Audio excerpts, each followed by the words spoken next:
Doctor Bhimrao Ambedkar, doctor Rajendra Prasad जैसे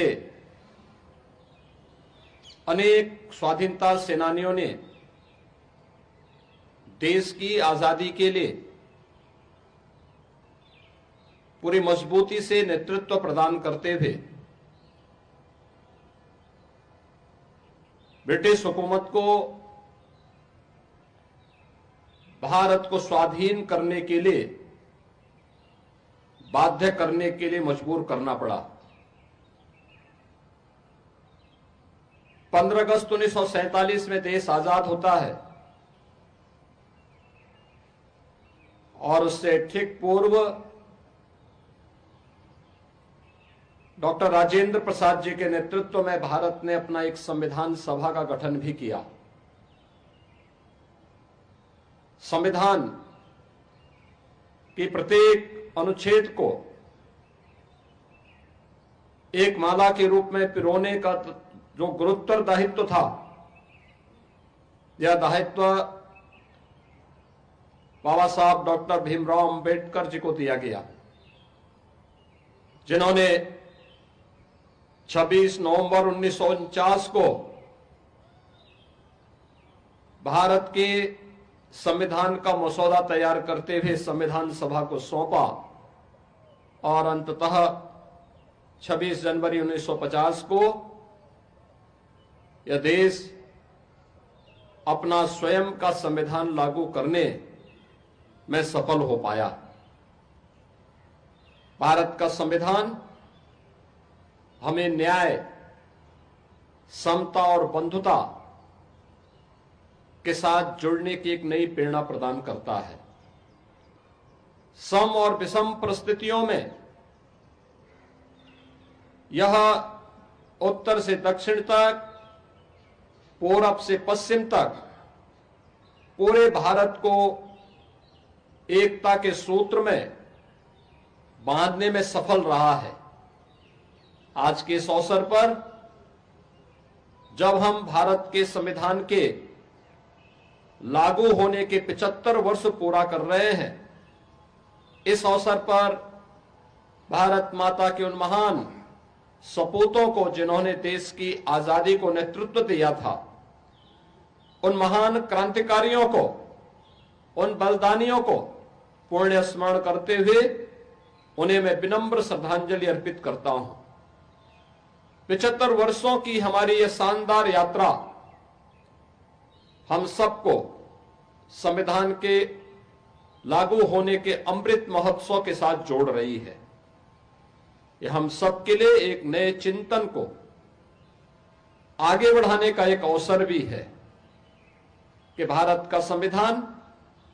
भारत के प्रत्येक नागरिक को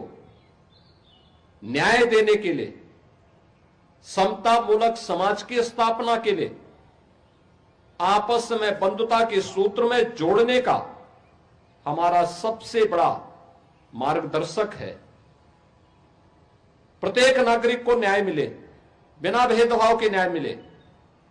उन्हें शासन की सुविधा का लाभ बिना भेदभाव के प्राप्त हो,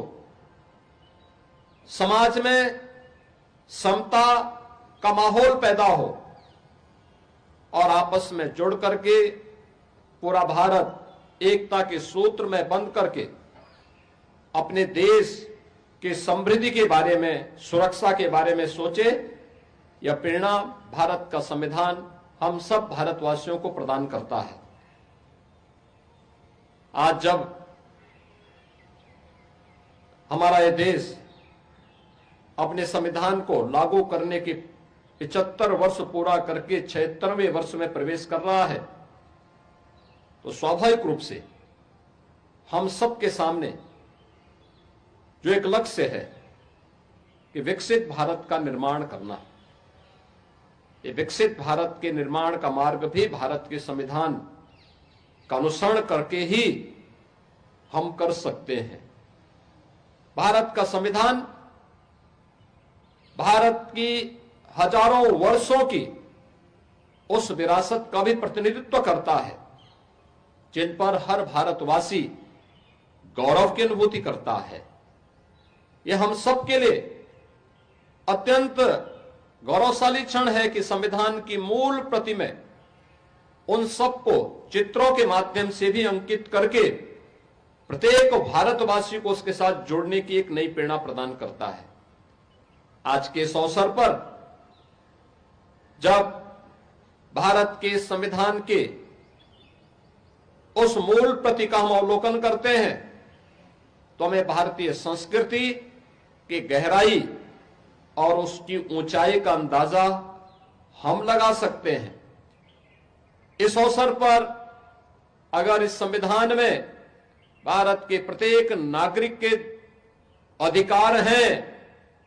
तो उसमें प्रत्येक नागरिक के लिए उसके कर्तव्य भी है। हम हर व्यक्ति संविधान के दायरे में रह करके, संवैधानिक दायरे में रह करके ही अगर आप अपने अधिकारों की रक्षा की बात करते हैं तो हमें अपने कर्तव्यों के बारे में भी एहसास होना चाहिए। और यही कारण है कि जब 2015 में बाबा साहब भीमराव अंबेडकर के स्मारक के शिलान्यास के लिए प्रधानमंत्री मोदी जी ने उस समय देशवासियों से कहा था कि 26 नवंबर की तिथि को प्रत्येक भारतवासी को संविधान दिवस के रूप में आयोजित करके संविधान के उन मूल कर्तव्यों से प्रेरणा प्राप्त करने के दिवस के रूप में आयोजित करना चाहिए। ये मूल कर्तव्य जो प्रत्येक भारतीय नागरिक के लिए एक मार्गदर्शन का काम करता है, अपने देश के प्रति, अपने समाज के प्रति उनके उन उत्तरदायित्वों को निर्वहन करने की एक नई प्रेरणा प्रदान करता है। स्वाभाविक रूप से हम सबको भारत का संविधान सम और विषम परिस्थितियों में प्रत्येक नागरिक को अधिकार प्रदान करता है। हमें अपने संविधान पर गौरव की अनुभूति इस बात के लिए भी करनी चाहिए कि दुनिया के अंदर सबसे बड़ा लोकतंत्र होने का सौभाग्य हमारे देश को है। यहां पर बिना भेदभाव के प्रत्येक जाति, मत, संप्रदाय, मजहब को पहले आम चुनाव से ही हर वयस्क मतदाता को मताधिकार की ताकत प्राप्त हुई। दुनिया के अंदर आज के आधुनिक